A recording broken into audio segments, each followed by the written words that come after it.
Did Hollywood's greatest stars look perfect only because cameras could not record smell? Behind those spotless suits, romantic kisses, and glowing close-ups were cigarettes, strong drinks, sweating costumes, old dentures, and makeup that stayed on for endless hours. Some complaints were real. Today, we are separating the documented stories from gossip, while revealing why working beside these 45 screen icons could become an unexpected test of endurance. Before we expose the first uncomfortable Hollywood secret, subscribe to the channel and turn on notifications. Number 40. Humphrey Bogart. Humphrey Bogart rarely appeared without a cigarette. Smoke curled around Rick Blaine in Casablanca, Sam Spade in The Maltese Falcon, and many of the hard men who made Bogart an American screen legend. Off-screen, smoking and drinking were also central parts of his lifestyle.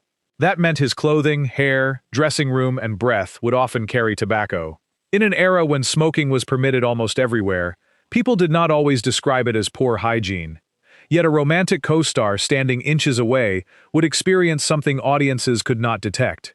Bogart was not widely accused of refusing to wash, and no dependable evidence suggests casts regularly rejected him because of body odor. His place on this list comes from the thick cloud that followed him, and the effect years of cigarettes and alcohol had on his health. The smell may even have strengthened his performances. Bogart's characters seemed to belong in rooms filled with old smoke, whiskey glasses, and unanswered questions. His private habits blended with his screen identity until it became difficult to know where the actor ended and the weary detective began. Hollywood sold the smoke as sophistication. His colleagues had to breathe it. Number 39. John Wayne. John Wayne's films were filled with dust, horses, leather, campfires, and cigarettes. Western sets were rarely comfortable. Actors spent long days beneath strong lights or an open sun while wearing thick shirts, jackets, boots, gun belts, and hats. Wayne was also a longtime smoker. Even when a production tried to keep costumes clean, tobacco could settle into fabric and remain there between takes.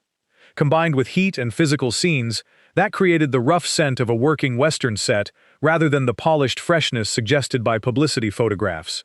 There is no strong evidence that major stars refused to work with Wayne because he smelled.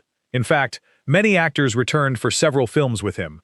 Maureen O'Hara developed a famous friendship with Wayne, and directors continued building large projects around him. The more accurate story is that Wayne represented an older type of filmmaking in which smoke, sweat, dust, and outdoor conditions were treated as normal. Crews were expected to tolerate them without complaint.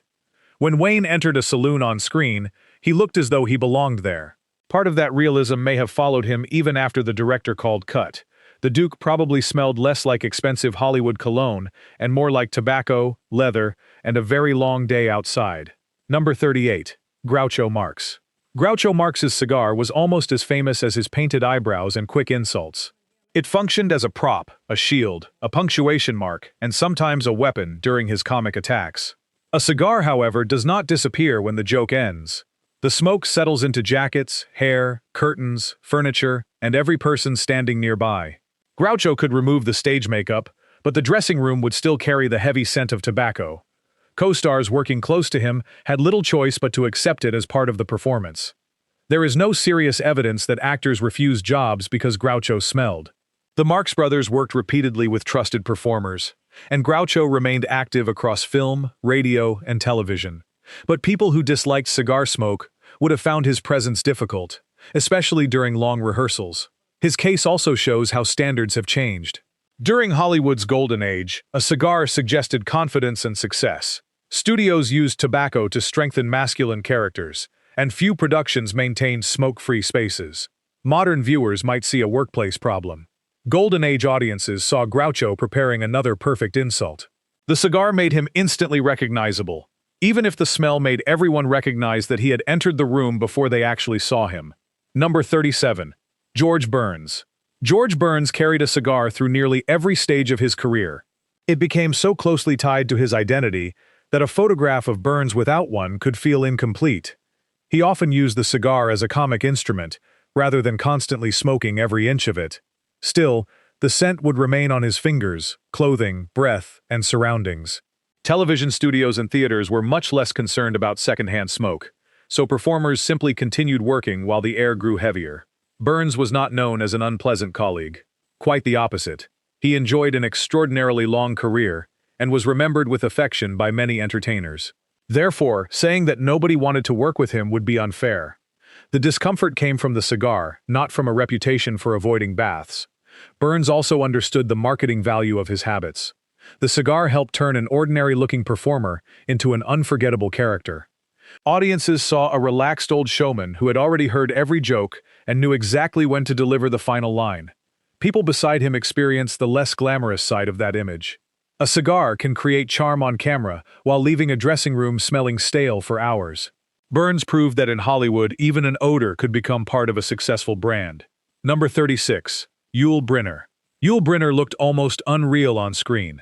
His shaved head, controlled movements, and direct stare gave him a clean, powerful image unlike any other leading man of his time.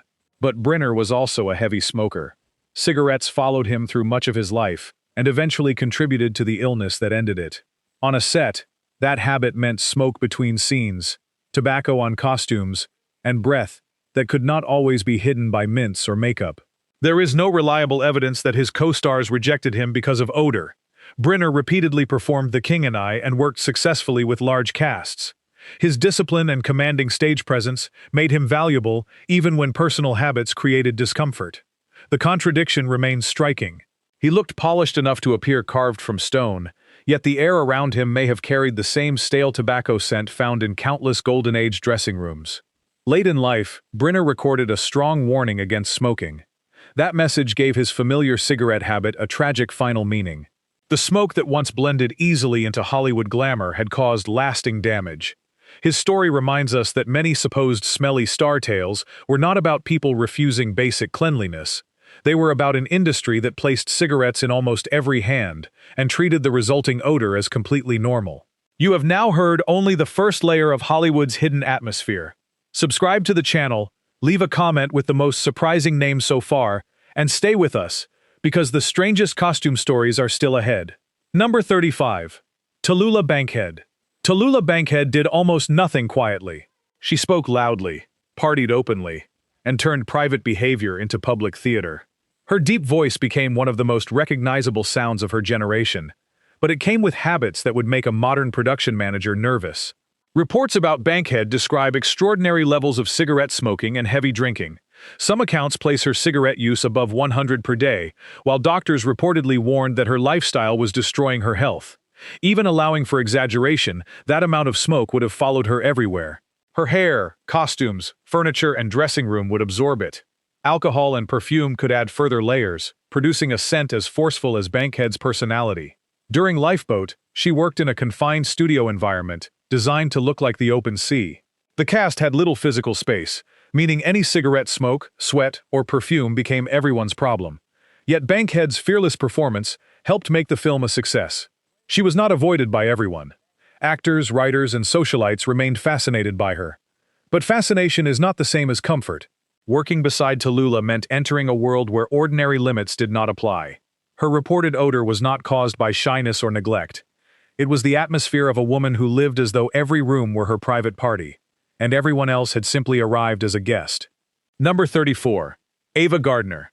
Ava Gardner's name is frequently included in online claims that she preferred perfume to bathing. That statement is repeated with great confidence, but dependable evidence for it is difficult to locate. What is better documented is Gardner's love of perfume, cigarettes, late nights, and strong drinks.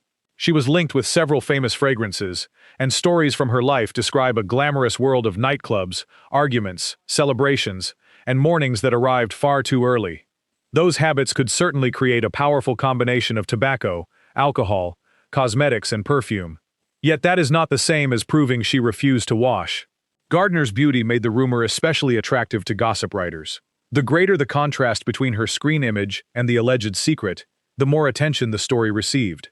A woman promoted as one of Hollywood's most desirable stars became an ideal target for a tale claiming that perfume was hiding something unpleasant. Co-stars continued to work with her, and directors kept placing her in physically demanding productions. There is no clear evidence of an industry-wide refusal to approach her. The honest version is still interesting. Gardner probably did not smell like a neutral modern dressing room. Few Golden Age stars did.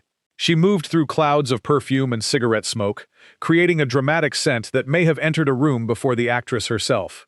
That atmosphere suited Ava Gardner perfectly, even when it overwhelmed the people standing nearby. Number 33. Bette Davis. Bette Davis used cigarettes like another form of dialogue. She pointed with them, paused with them, and allowed smoke to rise while her characters decided exactly how to defeat the person sitting across the room. The habit extended far beyond a single performance. Davis became so connected with smoking that friends and interviewers treated cigarettes as part of her personality. Henry Fonda even joked that decades of friendship had left him with cigarette burns to prove it. On a closed soundstage, this meant constant smoke around costumes, furniture, cameras, and fellow performers. A romantic scene could carry the taste of tobacco. A long argument might take place beneath a cloud that became thicker with every retake. Davis was not rejected because of it. She remained one of the most respected performers in film history. Yet respect did not make the smoke disappear. Co-stars simply accepted conditions that would trigger immediate complaints on many modern sets. Online lists sometimes transformed Davis from a heavy smoker into a woman with terrible personal hygiene. That step is not supported. She cared intensely about her performances and public appearance. The odor associated with Davis was the odor of tobacco, a habit Hollywood celebrated until its consequences became impossible to ignore. Her cigarettes added visual power to her acting, but everyone nearby paid part of the physical price for that screen image. Number 32. Joan Crawford. Joan Crawford is an unusual inclusion because many stories about her suggest the opposite of poor hygiene. She was famously concerned with cleanliness, grooming, controlled appearances, and maintaining the polished image expected of a major MGM star. So why does she appear in smelly Hollywood lists? The answer is often cigarettes, strong cosmetics, and competing perfume. Crawford smoked both on and off screen, and the atmosphere of her era encouraged stars to use noticeable fragrance. In a closed room, perfume layered over tobacco can become heavier rather than cleaner. Her beauty routine was also intense. Creams, powders, hair products, costume fabrics, and studio makeup each carried their own scent. Under powerful lights, those products mixed with heat. The result might not have been body odor, but it could still overwhelm a person standing close to her. Crawford's famous conflict with Bette Davis added another reason for later gossip. Once two stars become symbols of hatred, almost any insult sounds believable. Stories about breath, perfume, clothing, and appearance are attached to both women, even when evidence is weak. The fair conclusion is that Crawford was not a star who simply refused to wash. She was a star surrounded by the strong chemical and tobacco smells of old Hollywood glamour. Nobody needed to avoid working with her because she was dirty. Some people avoided her because of personality clashes, professional rivalry, or fear of her control. The scent was probably the least dangerous thing in the room. Number 31. Judy Garland. Judy Garland's screen presence felt warm, open, and natural. Behind that warmth was a punishing studio system that controlled her schedule, body, sleep, and public image from a young age. Long working hours produced conditions that no amount of powder could completely hide. Garland moved between rehearsals, musical recordings, costume fittings, and repeated takes. Cigarettes became part of her adult life, while exhaustion and medication added further strain. Some later accounts describe the smell of tobacco around Garland, especially during difficult periods. That is very different from saying she was naturally unclean. Her working environment often denied her a normal routine. Musical costumes could be heavy, and hot studio lighting caused performers to sweat through repeated dance numbers. Wardrobe departments cleaned garments, but delicate pieces could not always be washed after every use. A dress might be dried, repaired, powdered, and returned for another exhausting day.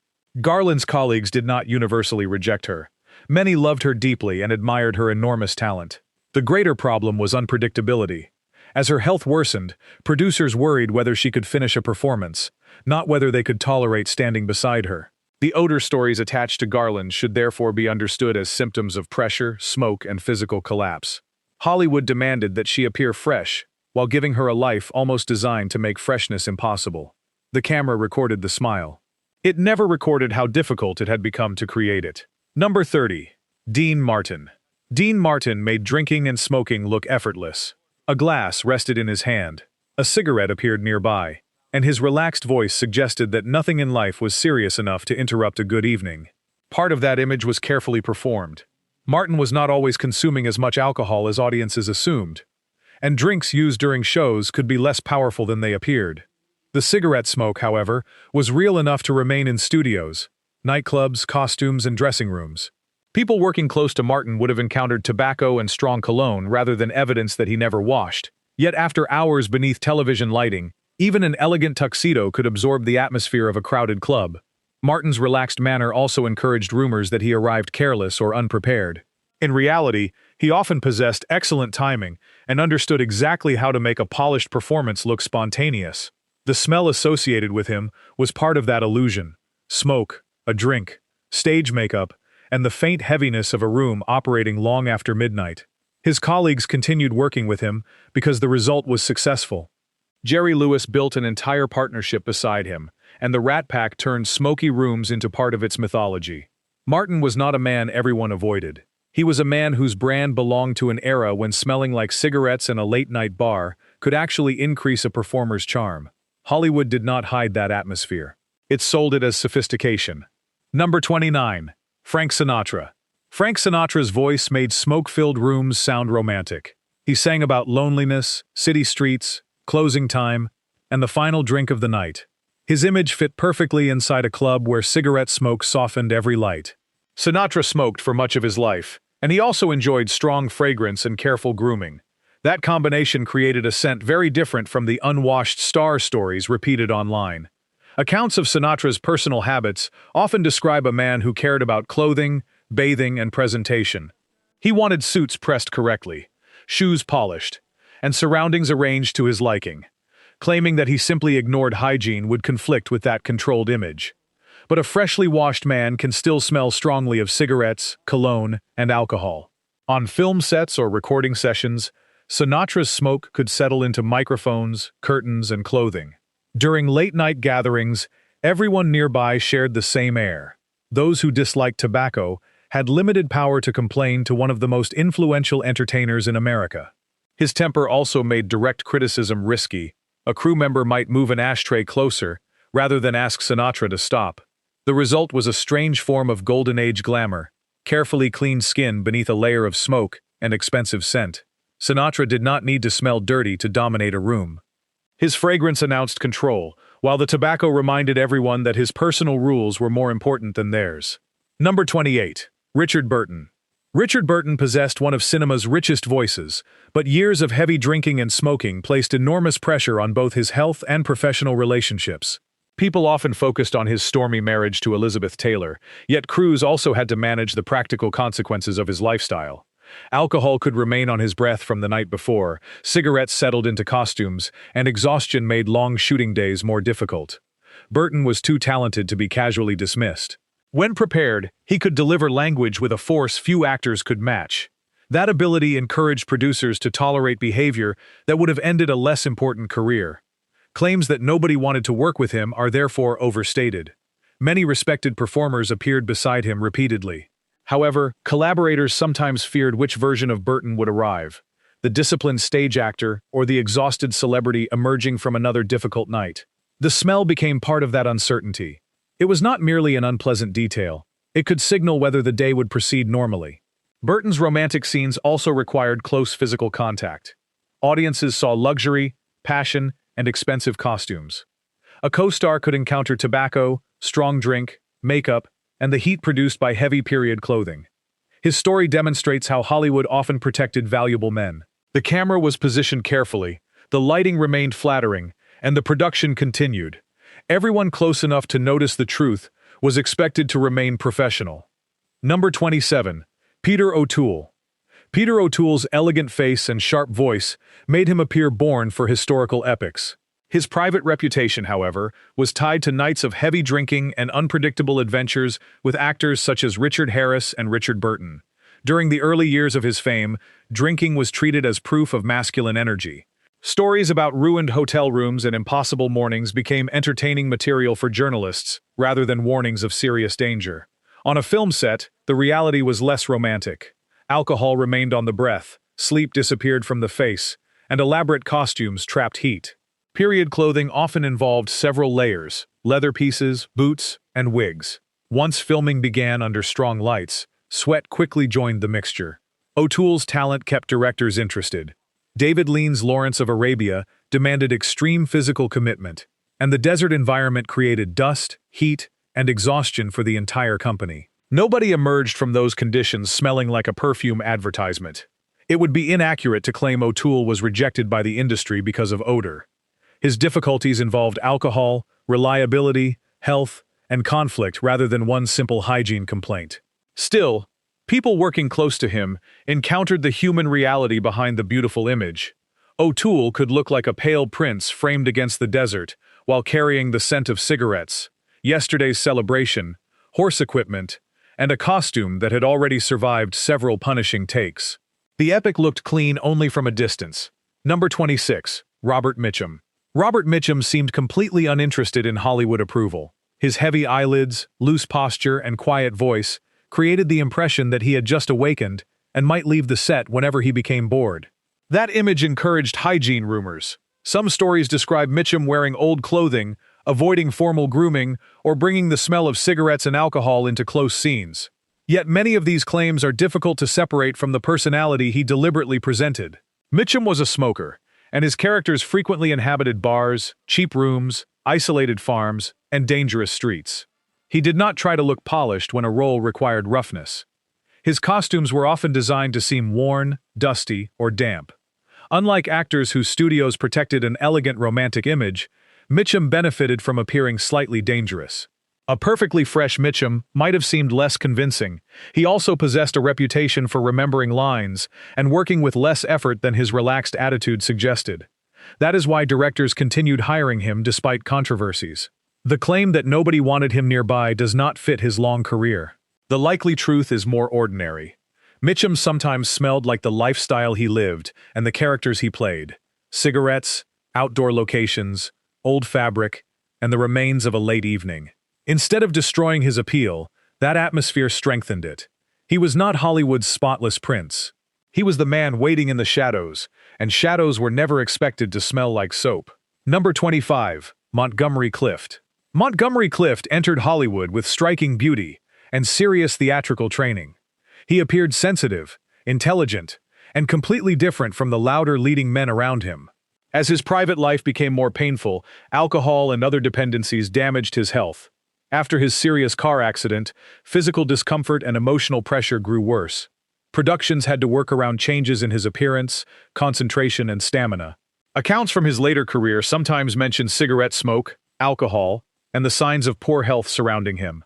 These details have been simplified by gossip into claims that Clift stopped caring about cleanliness. The reality was far more tragic. A person living with pain, dependency, and intense anxiety may struggle with ordinary routines. That does not make the situation amusing, and it does not prove every odor story repeated online. Clift continued receiving important roles because his emotional power remained visible. In films such as Judgment at Nuremberg, even a relatively short appearance could become unforgettable. Co-stars were more likely to feel concern than disgust. They saw a gifted man fighting to complete his work while his body and confidence were failing him. The smell of smoke or alcohol, when present, was one small part of a larger collapse. Hollywood still photographed Clift as a beautiful, wounded figure. The people standing beside him did not need the camera to understand how real the wounds had become. Number 24. Broderick Crawford. Broderick Crawford's large frame and forceful voice made him ideal for aggressive officials, political operators, and men who entered rooms without asking permission. His lifestyle could be equally forceful. Crawford developed a reputation for heavy drinking, and that created concerns about reliability, health, and behavior. Alcohol on the breath was often accepted as part of the industry's culture, until it delayed filming or changed a performance. Crawford also worked in heavy suits, police clothing, and period costumes under powerful studio lights. For a large actor, long days in such clothing could become physically uncomfortable. Wardrobe departments used powders, sprays, and repeated drying, but costumes were not always cleaned as completely as modern performers might expect. The odor was therefore likely a combination of tobacco, alcohol, sweat, wool, and studio heat, rather than proof that Crawford rejected bathing altogether. His talent remained valuable. He won the Academy Award for All the King's Men, and later reached a huge television audience through Highway Patrol. Producers clearly continued wanting his services, But working with Crawford demanded patience. A close scene with an exhausted, heavily dressed actor after hours of filming could test anyone's concentration. The camera turned his physical power into authority. In person, that same physical presence could fill a small set in every possible sense. Crawford did not fade quietly into the background. People could hear him, see him, and probably recognize that he had arrived before turning around. Number 23. Robert Newton. Robert Newton played pirates so convincingly that his exaggerated voice helped shape how pirates are still imitated. His Long John Silver in Treasure Island became a lasting piece of popular culture. Newton's heavy drinking was also well known, and it damaged both his health and career. On set, alcohol could create more than delayed lines or unpredictable behavior. It remained on the breath and entered close scenes. Combined with tobacco, heavy coats, wigs, boots, and nautical costumes, the result could be difficult for performers working beside him. Pirate productions were already physically unpleasant. Artificial rain, water tanks, damp wooden sets, ropes, tar, leather, and costumes designed to look old all produced strong smells. A performer did not need poor personal hygiene to become part of that atmosphere. Newton's habits added another layer. Directors continued hiring him because his energy was unique. He did not merely play a pirate, he seemed to explode into the role. Yet unpredictability increased as his health declined, and the exciting personality that entertained audiences became harder to manage professionally. Later legends often treat Newton's drinking as funny, because it matches his pirate characters. The reality was much darker. His dependence shortened his life and limited what might have been an even greater career. The odor attached to him was not the charming smell of an imaginary sea adventure. It was a warning that the man behind the performance was losing control. Number 22. Errol Flynn. Errol Flynn looked like adventure itself. He crossed swords, escaped danger, rode through forests, and smiled as though consequences belonged only to ordinary people. His private life followed the same reckless pattern. Flynn drank heavily, smoked, partied through the night, and experienced serious health problems while still relatively young. Co-stars sometimes faced an actor arriving after very little rest, carrying the signs of whatever had happened before sunrise. His films also demanded physical work. Costumes included leather boots, belts, thick shirts, capes, armor, and period jackets. Sword fights were repeated beneath hot lights, and outdoor scenes produced real dust and sweat. Wardrobe could clean and repair Flynn's clothing, but a costume used for action scenes would never remain perfectly fresh. Tobacco and alcohol added to the mixture. There is no proof that Hollywood completely rejected him because of smell. The industry kept building expensive films around Flynn as long as audiences bought tickets. His larger problem was reliability and the gradual destruction of his health. Flynn's odor stories survive because they fit the legend. People expect a man who lived wildly to carry the scent of smoke, alcohol, horses, leather, and yesterday's excitement. The studio presented that roughness as irresistible masculinity. Co-stars had to perform romance at close range, even when the reality was less elegant than the finished scene. Flynn made danger look attractive. The people beside him sometimes discovered that danger had a very noticeable atmosphere. Number 21. John Barrymore. John Barrymore came from one of America's greatest acting families and possessed a face, voice, and theatrical confidence that seemed designed for fame. As his dependence on alcohol became worse, his professional condition declined painfully in public. During his strongest years, Barrymore could dominate Shakespeare, drama, romance, and comedy. Later, remembering lines became difficult. His appearance changed, producers lost confidence, and his private struggles became material for jokes. Alcohol on the breath was an unavoidable part of that decline. Tobacco, heavy stage makeup, and costumes added to it. Performers working close to Barrymore could recognize his condition before a scene even began. Yet the statement that nobody wanted him is too simple. Friends, family members, directors, and fellow actors continued trying to help him work. Some productions used his damaged image because audiences remained fascinated by the fallen legend. This created an uncomfortable form of entertainment. Barrymore sometimes appeared as a humorous version of himself, the great actor who could no longer control his gifts. Behind the laughter was physical deterioration. No perfume or studio powder could fully hide it. His case shows the cruelty of Golden Age Hollywood. The industry celebrated Barrymore when he was powerful, then sold tickets to watch his weakness. People complained about the practical problems of working beside him while still using his famous name. The unpleasant atmosphere around Barrymore was not a funny secret. It was the scent of a public collapse that Hollywood kept placing beneath the lights. Number 20. Peter Lorre. Peter Lorre's voice and face made him perfect for characters who seemed nervous, secretive, or dangerous. In M, The Maltese Falcon, and Casablanca, he could make a small movement feel deeply unsettling. Lorre was also closely connected with cigarettes. Smoke suited his screen image, but it created the familiar Golden Age combination of tobacco breath, stained fingers, and clothing that carried yesterday's cigarettes. His health problems and dependence on medication complicated his life further. Weight changes, exhaustion, and demanding schedules affected how he appeared and worked. There is no reliable record showing entire casts refusing Lorre because of his smell. In fact, he formed successful working relationships with Humphrey Bogart, Sidney Greenstreet, and other actors. Their films depended on close, tense exchanges. Imagine the atmosphere of those scenes. Several heavily smoking performers gathered beneath studio lights, repeating dialogue while ashtrays filled between takes. The finished image looks stylish. The actual air may have been difficult to breathe. Lorre's place on this list is therefore less about a unique hygiene failure and more about an entire working culture. His personal habits added to the smoke already surrounding him. Modern productions might send everyone outside between takes. Golden Age Hollywood placed another cigarette in the actor's hand and moved the camera closer. Lorre did not need to smell pleasant to appear compelling. His characters were supposed to make people uncomfortable, and the smoky atmosphere may have made that discomfort more real than audiences ever understood. Number 19. Bela Lugosi. Bela Lugosi became permanently connected with Dracula. The cape, formal clothing, careful hair, and deliberate voice created an image of dark elegance. The practical experience was less luxurious. Lugosi worked beneath heavy makeup and strong lights while wearing layered evening clothes. Horror sets could be hot, dusty, and filled with chemical odors from cosmetics, artificial fog, paint, and special effects materials. He also smoked cigars and cigarettes. Tobacco could settle into Dracula's cape, which then trapped additional heat during long scenes. Later in life, Lugosi faced health problems, financial difficulty, and dependence on medication.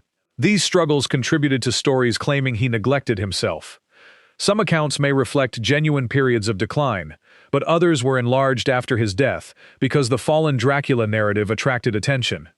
During his strongest years, Lugosi was a disciplined stage actor who cared deeply about his appearance and performance. It would be unfair to describe his entire career through later difficulties. Still, standing close to him on a horror set probably meant encountering several powerful scents at once: tobacco, spirit gum, face powder, old fabric, warm electrical equipment, and painted scenery. The camera transformed those materials into supernatural mystery. Co-stars experienced their physical reality. Lugosi did not clear rooms simply because he was dirty. He carried the smell of an old production system in which performers remained sealed inside costumes while smoke and heat collected around them. Dracula looked immortal. The cape probably needed regular rescue from wardrobe. Number 18. Sidney Greenstreet. Sidney Greenstreet did not become a major film actor until he was already in his 60s, yet he quickly created some of the most memorable figures in classic cinema. His large physical presence, slow delivery, and polished clothing made him look powerful even while sitting completely still. Greenstreet frequently appeared with cigars or cigarettes, and his characters occupied enclosed offices, restaurants, hotel rooms, and criminal meeting places. These scenes were designed around smoke. Ashtrays were not background decoration. They were part of the visual language. For a large actor wearing suits, waistcoats, and heavy coats beneath studio lights, heat could become a serious problem. Long dialogue scenes required him to remain in costume while cameras and lighting equipment raised the temperature. The result would naturally include sweat, wool fabric, makeup, and tobacco. That is an inference from the conditions, not proof that Greenstreet ignored personal hygiene. His colleagues clearly did want to work with him. Peter Lorre appeared beside him repeatedly, and their contrasting voices and bodies became a successful screen partnership. What people may not have wanted was the physical atmosphere surrounding those productions. Imagine several actors smoking inside a sealed stage, while Greenstreet delivered page after page of dialogue in a thick suit. The scene becomes elegant after editing. During filming, the air was probably heavy enough to feel like another character. Greenstreet's size and cigar helped him dominate the frame. They also ensured that his presence could never be described as light. Number 17. Edward G. Robinson. Edward G. Robinson's screen gangsters often carried cigars as signs of authority. The smoke announced wealth, danger, and a complete lack of concern for anyone else's comfort. Robinson himself became strongly associated with tobacco imagery, although his real personality was far more thoughtful than the criminals he played. Cigar smoke is particularly persistent. It settles into fabric and remains long after the cigar has gone out.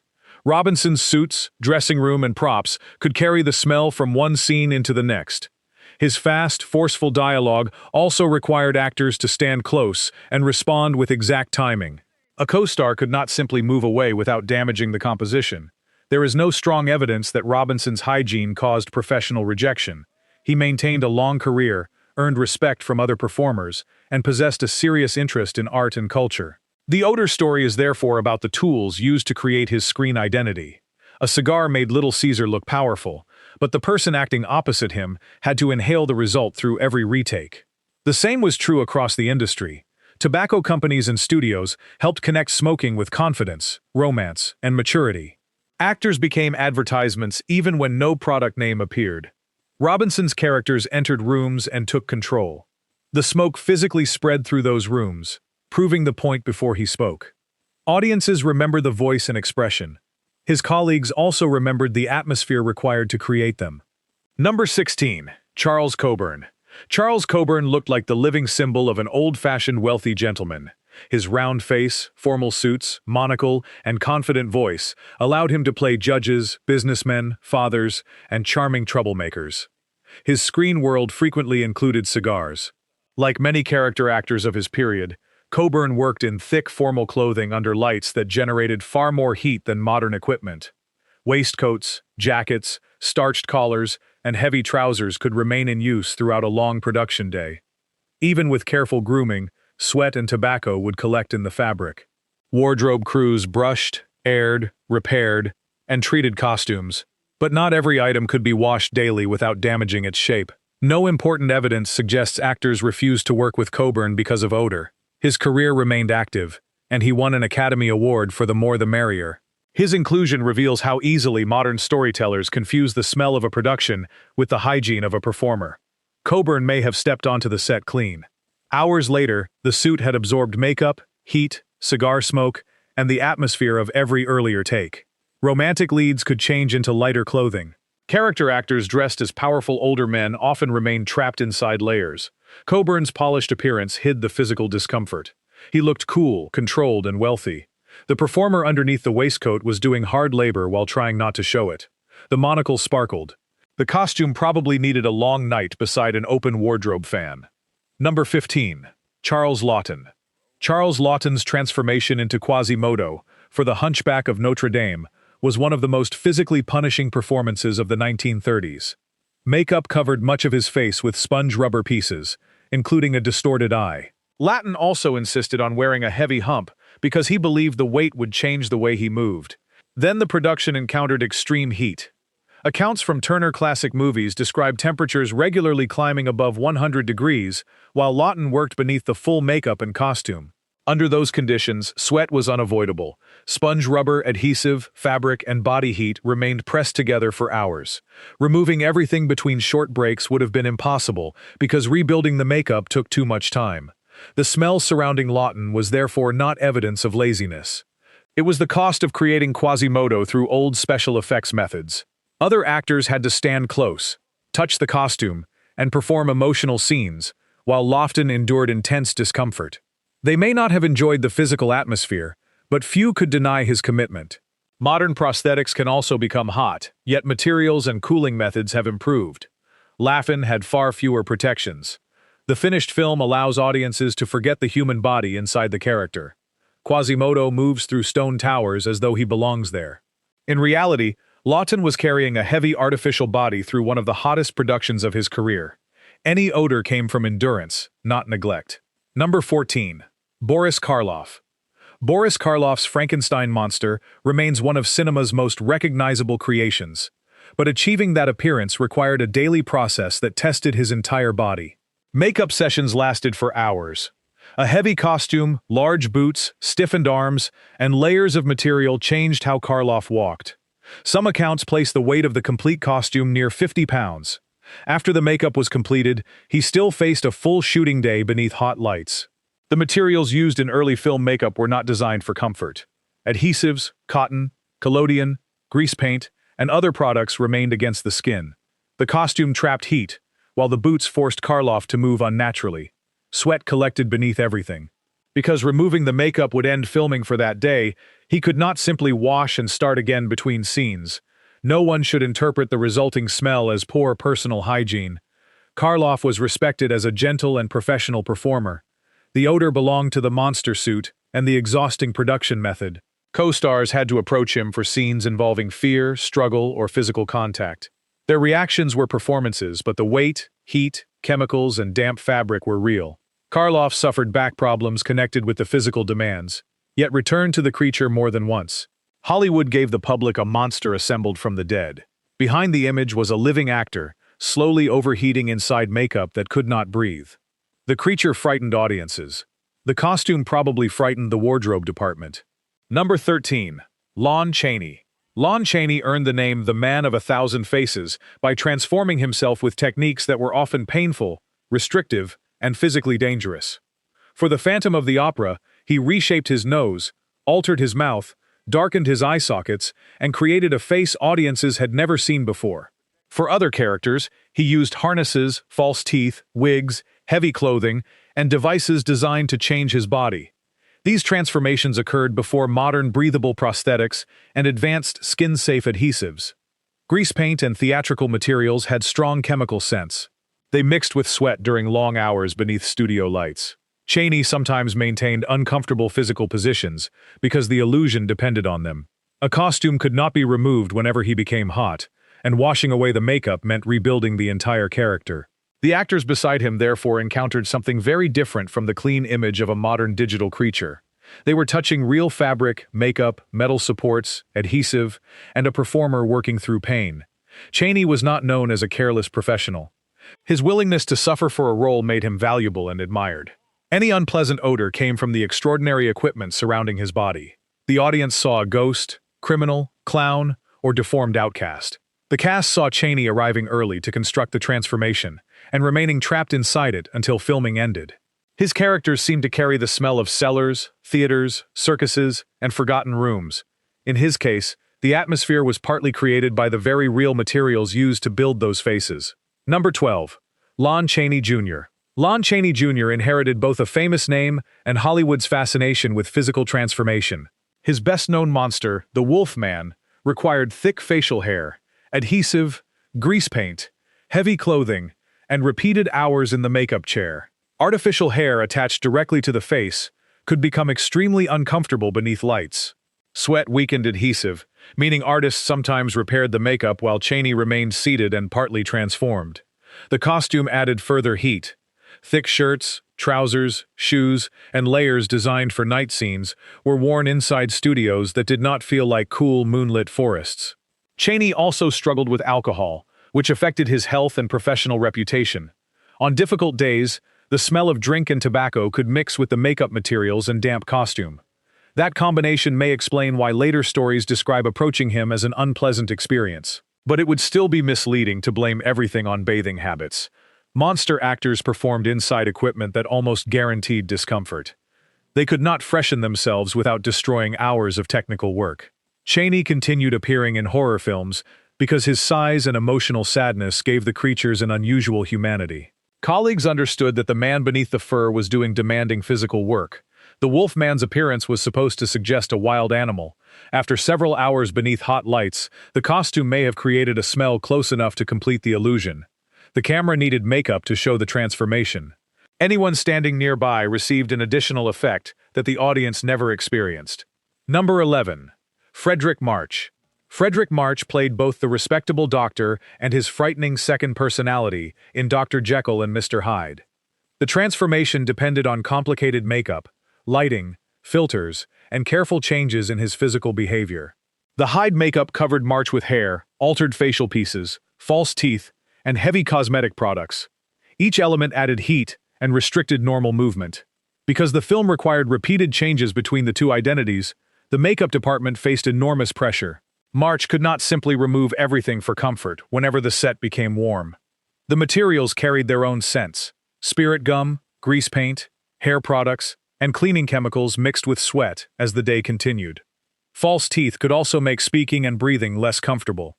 March was a respected professional, not a star famous for refusing to wash. His place in an odor-focused list belongs to the transformation, rather than his private routine.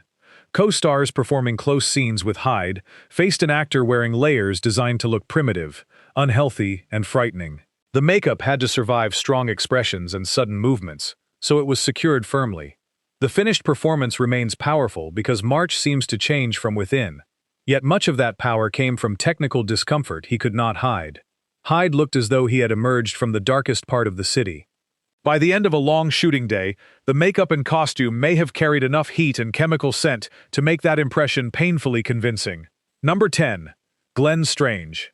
Glenn Strange had the size and features needed to inherit the Frankenstein monster after Boris Karloff. He played the creature in several Universal productions, including the famous comedy Abbott and Costello Meet Frankenstein.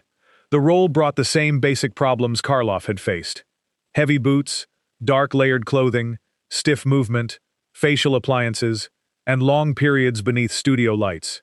Strange's costume had to maintain the familiar monster shape. That meant padding and thick fabric, both of which trapped heat.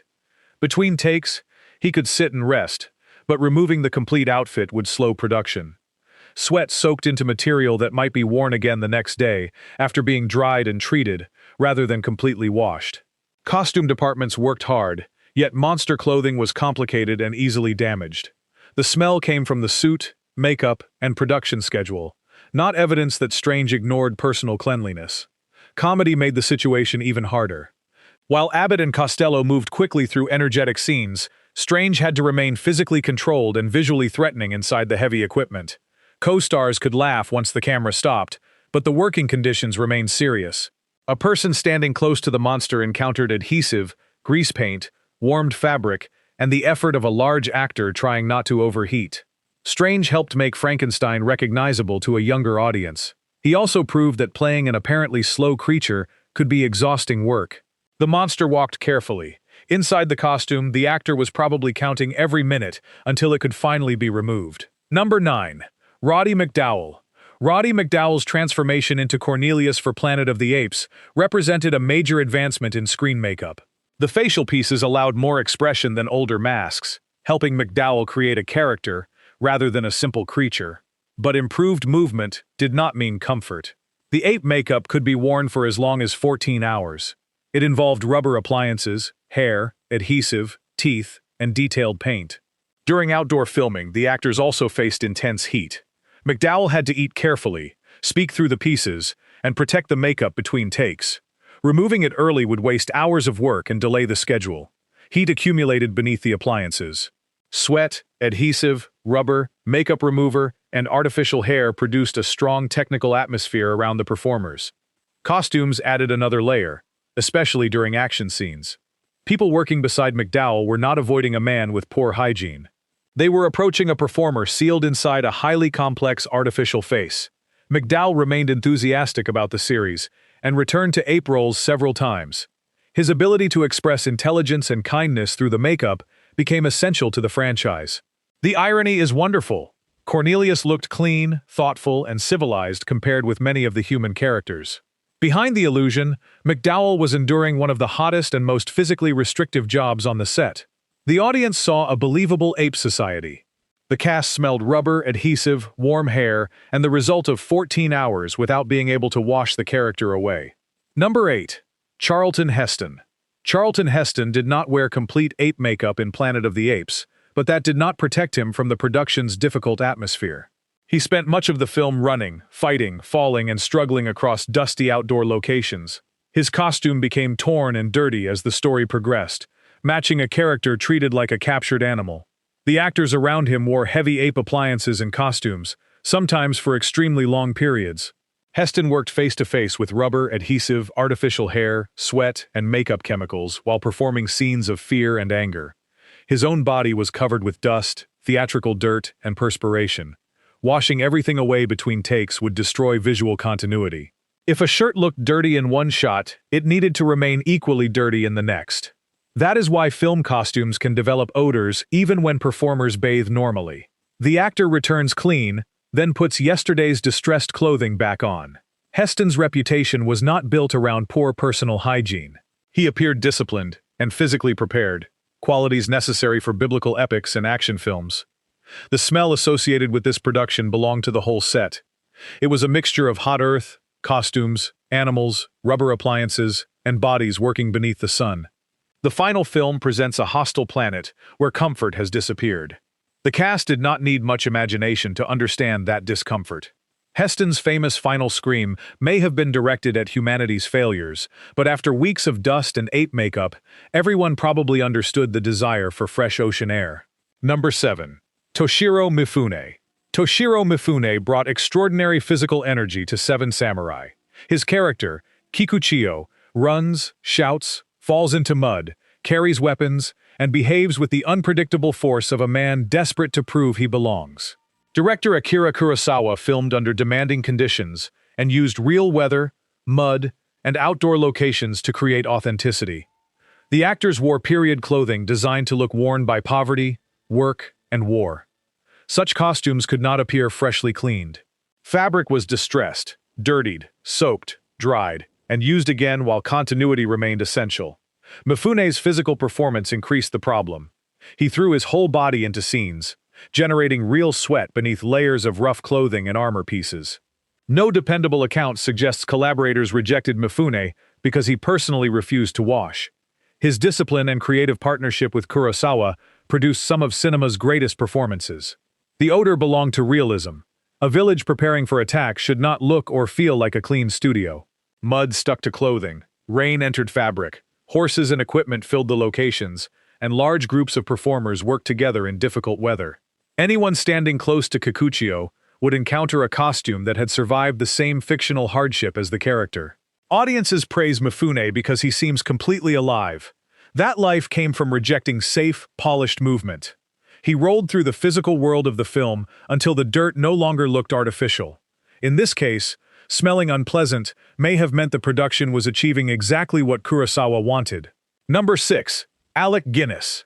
Alec Guinness appeared calm and controlled as Colonel Nicholson in The Bridge on the River Kwai. Creating that control required working in Sri Lanka under intense heat, while dressed as a British military officer and prisoner of war. Uniforms had to look increasingly worn as the story continued. Sweat stains, dirt, and damaged fabric supported the passage of time. Cleaning a costume too completely could erase visual details needed for continuity. Guinness also performed among large groups of actors, extras, and workers on outdoor sets. Heat, insects, mud, timber, and physical labor created conditions far removed from a comfortable British stage. The smell around the production would have included damp uniforms, boots, dust, smoke, and bodies working through tropical weather. That does not mean Guinness lacked personal hygiene. His professional reputation depended on preparation and control. Co-stars did not avoid him because of odor. They respected his ability to maintain Nicholson's precise manner, even as the environment became exhausting. The contrast improved the performance. Nicholson clings to rules, posture, and military pride, while everything around him breaks down. Guinness's uniform gradually carries the physical evidence of that breakdown. From the audience's seat, he appears dignified. On location, dignity had to survive sweat and clothing that could not remain fresh. Guinness won an Academy Award for the role. The polished acceptance ceremony gave no indication of the tropical heat, damp costumes, and difficult atmosphere behind the performance.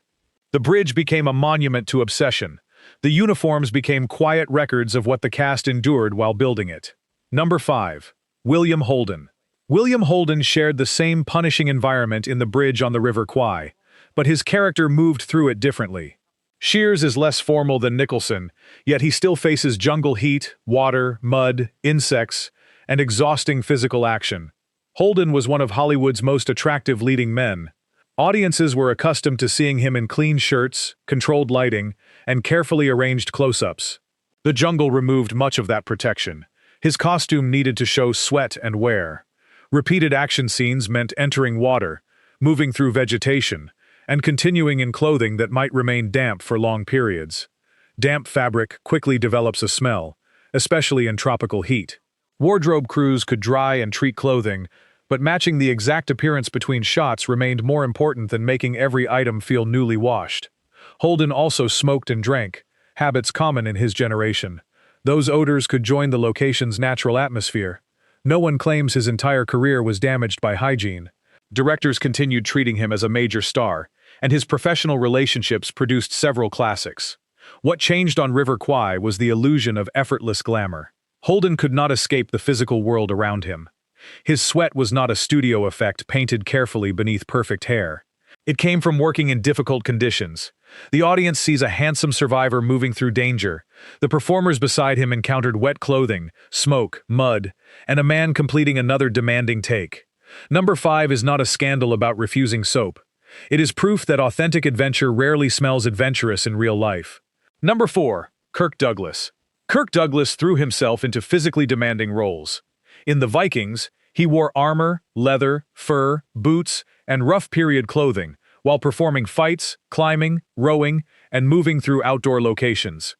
Those materials created a powerful visual effect. They also trapped heat and absorbed moisture.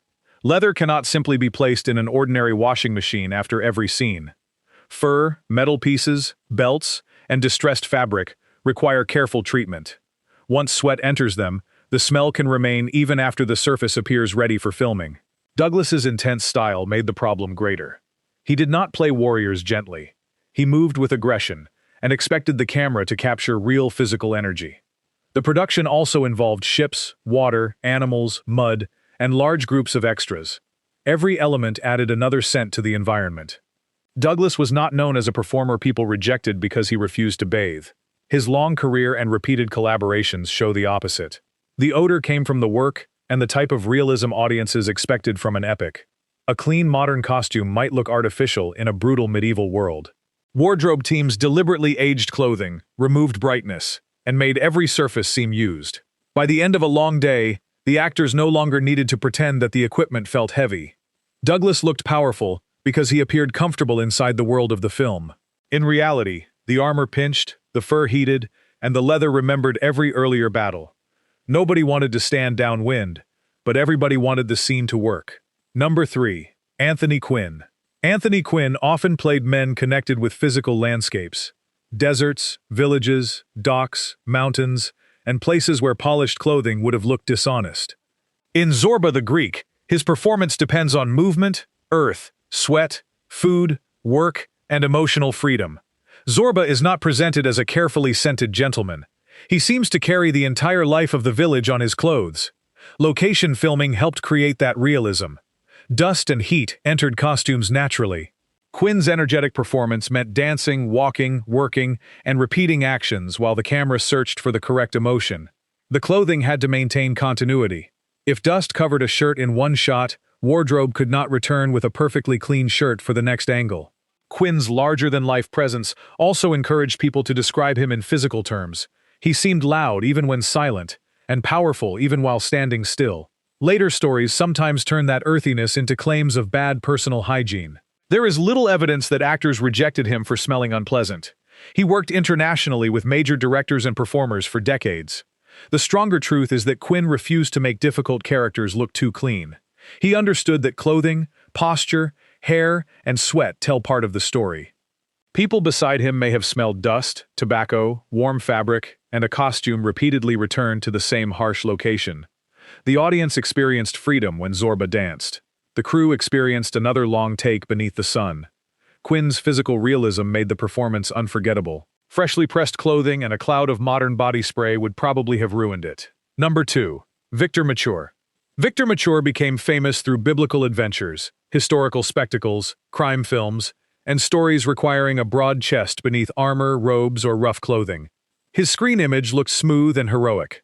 The costumes creating it were often anything but comfortable.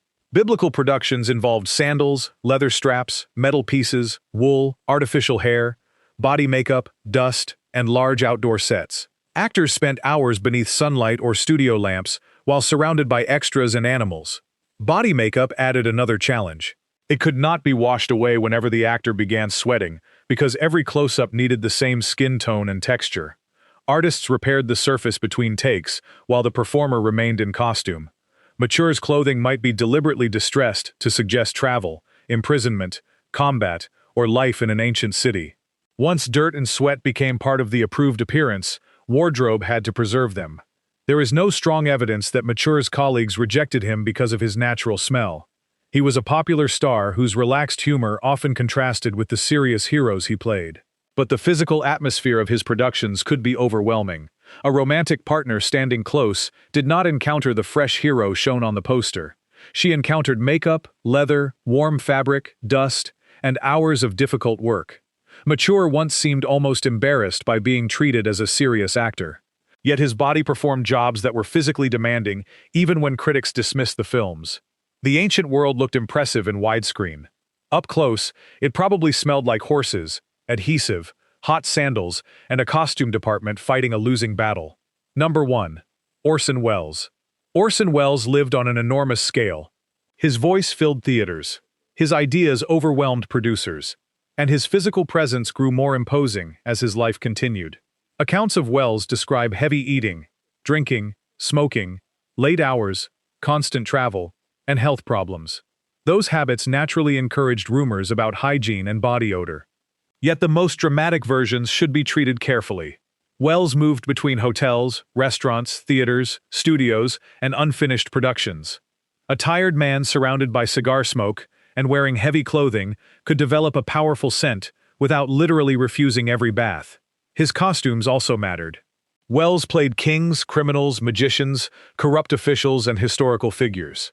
Capes, robes, padded suits, wigs, beards, and dark makeup increased his size and trapped heat. In Touch of Evil, he deliberately made himself look greasy, swollen, and physically decayed as Hank Quinlan. Prosthetic work, padding, costume distressing, and his performance created a man who almost seemed to produce his own unhealthy atmosphere. That effect was artistic. Welles wanted Quinlan to make people uncomfortable before the character's corruption was fully explained.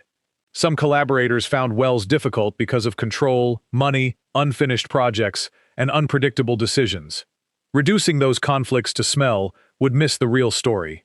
Still, it is easy to understand why odor became part of his legend. Everything about Welles seemed oversized: meals, cigars, coats, voices, arguments, and ambitions. When he entered a room, nobody could ignore him. Even before he began speaking, the combination of tobacco, makeup, heavy fabric, and restless creative energy may have announced that Orson Welles had arrived. Hollywood promised perfect faces, perfect kisses, and perfect bodies. But real film sets were filled with smoke, sweat, alcohol, rubber makeup, dusty costumes, and exhausting heat. Some stars truly developed unpleasant reputations. Others were victims of gossip or brutal working conditions. Which name surprised you most? Share it in the comments. Subscribe for more hidden Golden Age stories. And remember, the camera could hide almost everything, except what the people standing nearby experienced.